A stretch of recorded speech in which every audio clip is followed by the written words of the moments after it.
আসসালামু আলাইকুম ওয়া রাহমাতুল্লাহি ওয়া বারাকাতুহু। প্রিয় ভাই বোনেরা, আজ আমরা রমজানের 15টি ফজিলত নিয়ে আলোচনা করব ইনশাআল্লাহ।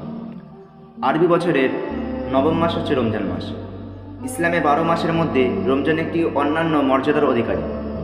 আল্লাহ পাক এই মাসে খাস ফজিলত ও বরকত দ্বারা পরিপূর্ণ করেছে। এই মাসের ইবাদত বন্দেগীর সওয়াব অন্যান্য মাসের তুলনায় 70 গুণ বেশি বলা হয়েছে।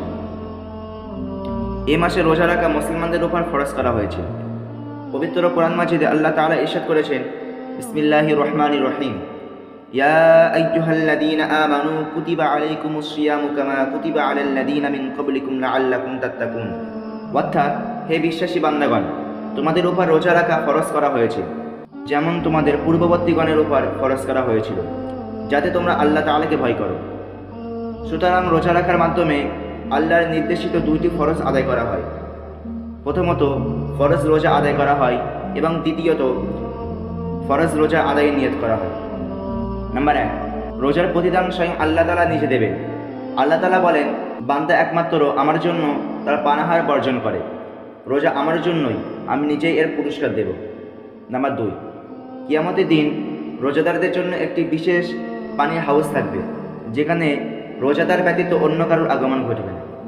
নাম্বার 3, আল্লাহ তাআলা নিজের উপর অবধারিত করে নিয়েছে, যে ব্যক্তি তার সন্তুষ্টির জন্য গ্রীষ্মকালে রোজা রাখে এবং পিপাসার্ত থেকেছে, তিনি তাকে কিয়ামতের দিন পানি পান করাবেন।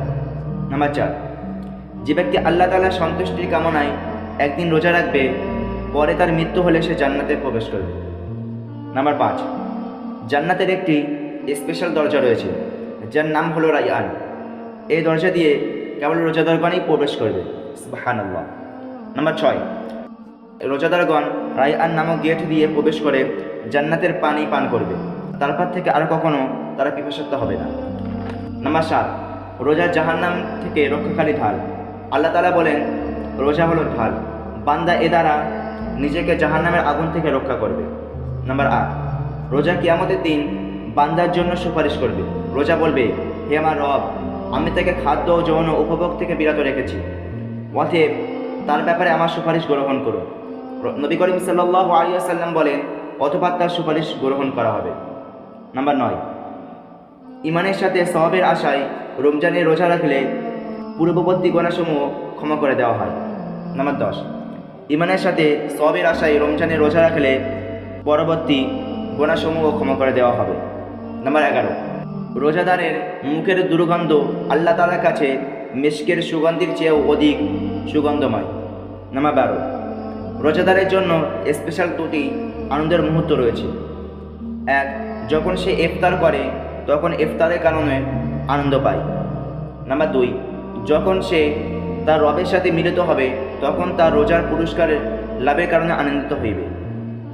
নাম্বার 13, রোজাদারগণ পরকালে সিদ্দিক ও শহীদগণের দলভুক্ত হইবে। নাম্বার 14, ইফতারের সময় রোজাদার যদি দোয়া করে তাহলে তার দোয়া ফিরিয়ে দেওয়া হয় না, অর্থাৎ তার দোয়া কবুল করা হয়। নাম্বার 15, রোজা অন্তরে হিংসা ও বিদ্বেষ দূর করে দেয়। আল্লাহ আমাদের শোনার থেকে ও বলার থেকে বেশি বেশি আমল করার তৌফিক দান করুন। আমিন।